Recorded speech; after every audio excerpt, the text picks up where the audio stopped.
اعوذ باللہ من الشیطان الرجیم بسم الله الرحمن الرحیم. السلام علیکم مرګرو، څنګه خیر دی مرګرو؟ کله چې د عمران خان د حکومت بدل شوی دی او د دې بړوګانو د حکومت راغلی دی، د هغه ورځ نه پرسته په پیله ورځ باندې د نواز شریف د شهباز شریف په دور کې یو خو په موږ باندې حملې هم وشولې، د ملک حالات خراب شو، بل بجلیم غیب شوه. او اصل کې یو خبره پښتنو ته زده کوم، پښتنو ته پښتنو د خر بچو، پښتنو تاسو ډېر غټ د خر بچی یئ. کله چې په سوات باندې جنگ و جنگ دیو د اټک د پول نه په کته نواز شریف وی دا به نه را پرېږدي پښتانه، وی دا وی دغه دی دهشتګرد دي، او نن تاسو د هغه په کونه پسې پسې شوي یئ. ښه بل ورځ مفتی اسماعیل سوی و عمران خان د قرآن آیات وی او خلک رابلي، اورې امر بالمعروف و نهی عن المنکر، ایته خدای د کور وران کا، کور د خدای وران کا. مفتی اسماعیله ته کافر یې، کافر کافر. بل دویمه درېمه خبره، تحریک لبیک والا، تا لبیک نوم د څه لپاره ایښلی؟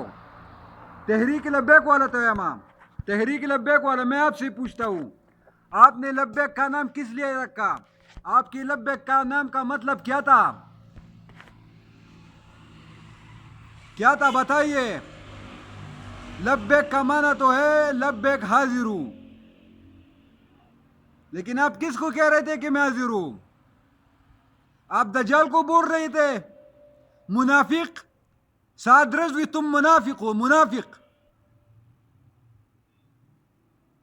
آؤ میرے سے مقابلہ کرو، سعد رضوی میرے سے مقابلہ کرو، میرے سے میرے حلقے میں یا تمہارے حلقے میں آؤں گا، تم میرے سے مقابلہ کرو.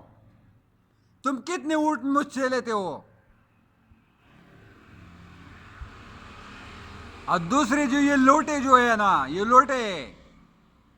لوٹے جو تھے، یہ علیم خان اور یہ دوسرے جو لوٹے ہیں، ان لوٹوں کو بھی میں کہہ رہا ہوں کہ آؤ میرے سے مقابلہ کرو، میرے نوکر سے مقابلہ کرو.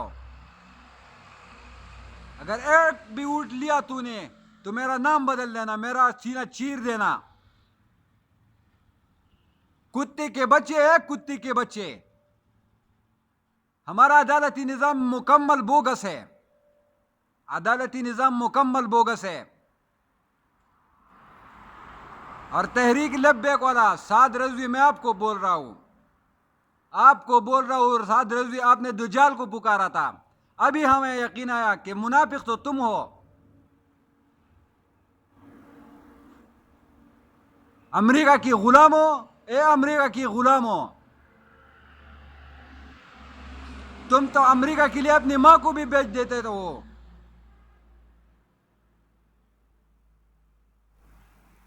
کتے کے بچوں،